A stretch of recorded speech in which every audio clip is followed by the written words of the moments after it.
Bien d'accord avec vous. C'est agaçant ces recruteurs qui ne s'intéressent qu'à mon passé sans rien imaginer de mes différents avenirs potentiels. Je vais devoir leur expliquer le principe pourtant simple des passerelles entre les métiers et les secteurs. J'ai exercé la fonction A dans une ellipse jaune. Je me sens capable et j'ai envie d'exercer mes talents dans un hexagone bleu. Vu de loin, ces deux emplois ne se ressemblent pas. Et c'est moi qui vais devoir expliquer aux recruteurs pourquoi ce que j'ai mis en œuvre en A va m'être utile en B. Première passerelle, mes réalisations. Première cité, mais il n'y a pas de hiérarchie entre les six. Les problèmes que j'ai résolus dans mon emploi A et qui sont les mêmes dans le B. C'est ce qui rassure le recruteur. Il pense que si j'ai déjà fait, je saurais faire. Oui, mais si j'ai envie de changer, c'est pour évoluer. Autre passerelle, mes compétences. Si je sais me servir d'une clé à molette, j'intéresserai tous les employeurs qui ont des boulons à serrer, quel que soit leur métier et leur secteur. Mes aptitudes. Ce n'est pas parce que je n'ai jamais fait que je ne saurais pas faire.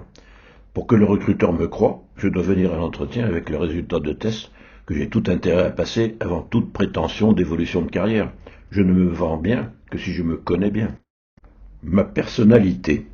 Un employeur séduit par ma personnalité prendra le risque de me donner la chance de ma vie et aura la patience de me former. Il ne convient plus de convaincre, mais de plaire. Contrairement à une idée reçue, les employeurs sont de grands sentimentaux, contrairement aux recruteurs intermédiaires qui ne peuvent pas se le permettre, même s'ils ont leur candidat favori. Je peux rater un poste car j'ai la même coiffure que la belle-mère de mon futur chef, ou au contraire arriver premier car j'ai une tête qui lui rappelle son meilleur copain d'enfance. D'où l'intérêt d'avoir plusieurs casseroles sur le feu, car la meilleure stratégie garde une part de glorieuse incertitude. Ma motivation.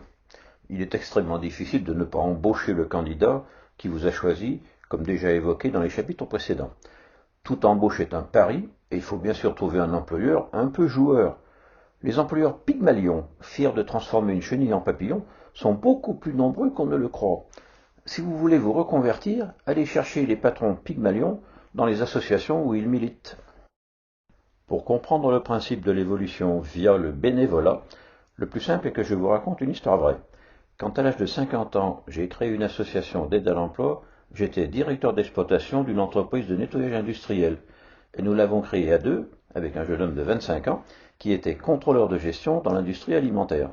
7 ans plus tard, j'ai créé mon cabinet d'outplacement et mon ami s'est fait embaucher chez un chasseur de tête. Le changement définitif de filière s'est fait pour nous deux grâce à de l'expertise acquise en bénévolat. D'où l'intérêt de garder une vie associative intensive à côté de la vie professionnelle. Mais ça, c'est l'objet du chapitre qui traite de l'art du ménagement. C'est tout pour aujourd'hui. Pour la suite, eh bien, c'est vous qui voyez.